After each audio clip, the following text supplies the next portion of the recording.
सध्या मैदानी खेळाचे महत्त्व कमी होत चालले असताना बिबुरी गावाने कबड्डी मैदानी खेळाची परंपरा कायम जपली आहे।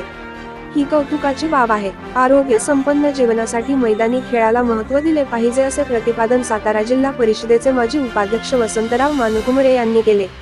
बिबुरी येथील श्री हनुमान क्रीडा मंडळाचे वतीने आयोजित केलेल्या कबड्डी सामन्याच्या उद्घाटन प्रसंगी वसंतराव मानुकुमरे बोलत होते।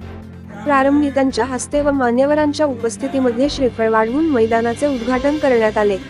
या प्रसंगी प्रसिद्ध उद्योजक शामराव मर्ढेकर, वेळणा माई अध्यक्ष सुरेश पार्टे, माजी जिल्हा परिषदेचे सदस्य मच्छिंद्र क्षीरसागर, युवा नेते संदीप परमळे, मोहनराव जगताप, समीर आकार, मंडळाचे अध्यक्ष एकनाथ देशमुख, राजेंद्र जाधव, महेश देशमुख उपस्थित होते। या प्रसंगी बोलताना वसंतराव मानुकुमरे पुढे म्हणाले, शिवेंद्रसेनराजे भोसले यांच्या सहकार्यामुळे बिबुरी गावाचा सर्वांगीण विकास झाला आहे। गट तट न करता प्रत्येकाने विकासाला प्राधान्य दिले पाहिजे। आपल्या गावचा विकास कसा होईल हे पाहिजे असे सूचित करून सलग 46 वर्ष कबड्डीचे सामने भरवणाऱ्या हनुमान क्रीडा मंडळाच्या कार्यकर्त्यांचे व ग्रामस्थांचे कौतुक केले। न्यूज मराठी लाईव्ह प्रतिनिधी श्री शेखर जाधव, बिबुरी तालुका जावली।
आणि पक्ष झालेले संघाचा या ठिकाणी